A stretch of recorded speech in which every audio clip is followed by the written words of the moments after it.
Video is going to be a Tech Harvest Retro because in this box is an HD-DVD player and we're going to unbox it. So let's get to it. Now, just to get everybody up to speed, there were two competing HD disc formats, Blu-ray and HD-DVD. And as we all know, Blu-ray won out. And throughout the years, I've had several Blu-ray players, but I've never had an HD-DVD player. And if you're familiar with my channel, you know I'm really curious about technology. So I looked on eBay and I got this used HD-DVD player for about $45 shipped. Now, it didn't come with any movies, but you can get the movies pretty cheap on eBay or on Amazon.com. Now, this particular HD-DVD player only plays 720p. That's the highest resolution it'll do. But they did make HD-DVD players that went up to 1080p. Now, I'm not a collector of movies, I'm just more curious about the technology itself, so I'm not so concerned about the 720 versus the 1080. Anyway, without any further ado, let's get into the box here. Get my trusty cutter here.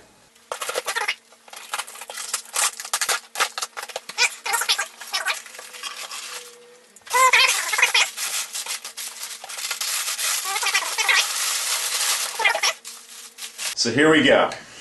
Let's open this up here. Looks like it's got a lot of tape on it. First thing here is the power cord. Just a regular United States power cord.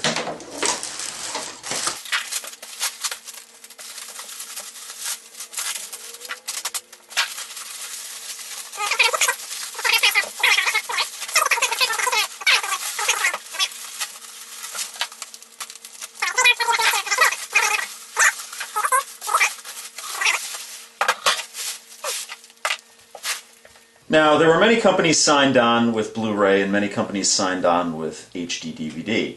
But the main company behind Blu-ray was Sony, and the main company behind HD-DVD was Toshiba. And this is a Toshiba player.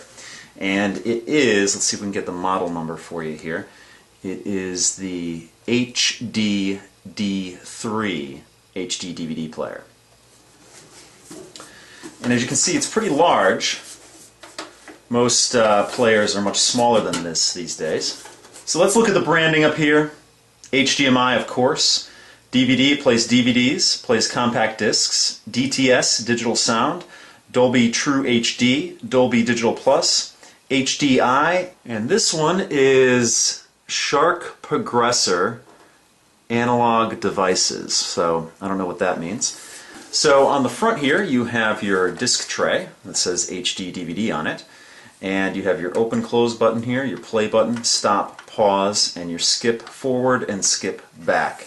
And then over here on the left you have your Toshiba branding and you have your on off button. Now down here you have a little door, and that is a USB port down there.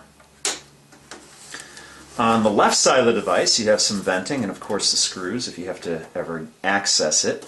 Probably the same on the right. On the top, just have your metal. On the bottom, again, your metal, your rubber feet down here. And let's check out the back of the device.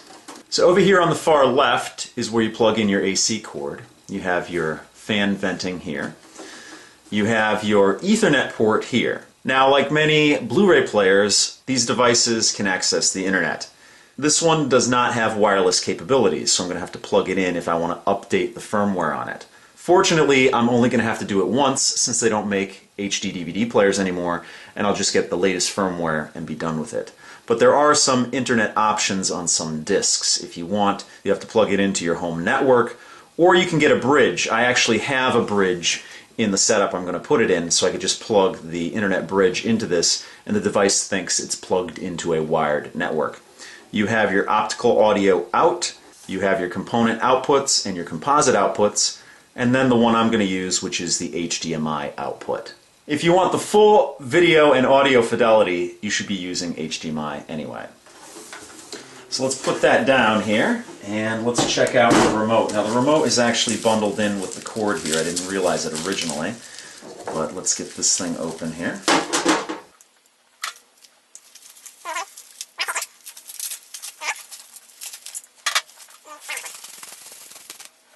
So here's the remote, very basic remote here.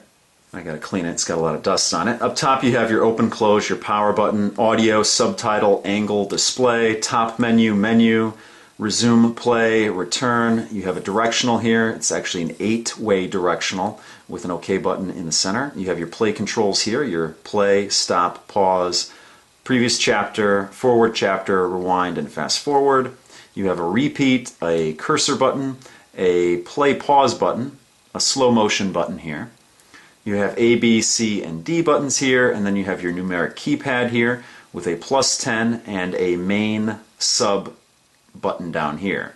You also have a T-search, clear, dimmer, and setup button here, and of course HD-DVD player, and it gives the model number down there and the Toshiba branding. The remote is, like I said, basic remote. Give you all the angles here. It is an IR remote, so you need line of sight with this, and that shouldn't be a problem in my setup. Here's the battery compartment, very long one, and it actually comes with batteries. These are AAA batteries here. So that is my brand new or used HD-DVD player that I got off of eBay for about $45. So what I ended up doing was I scoured eBay and I scoured Amazon.com for inexpensive HD DVDs on movies I'd never seen before. So I ended up getting about 10 or 15 of them. The cases are identical to the Blu-ray cases, except these are red and Blu-ray cases are blue, as you would expect. So let me just show you what it looks like on the inside. You could have an insert here. This one doesn't. I don't know if it came with one, and I just didn't get it after I bought it used. And the disc looks in pretty good condition. But that's what an HD DVD looks like. Now, one of the main differences between the two formats is capacity. Blu-rays can hold more. HD DVDs, I think they topped out at 25 gigs, Blu-rays at 50 gigs. So that pretty much does it for this video. If you have any questions or comments, please post them down below. If you like what you see, please subscribe. And if you want to help out my channel, give me a thumbs up or favorite this video. So thanks so much for watching, and I'll see you guys next time.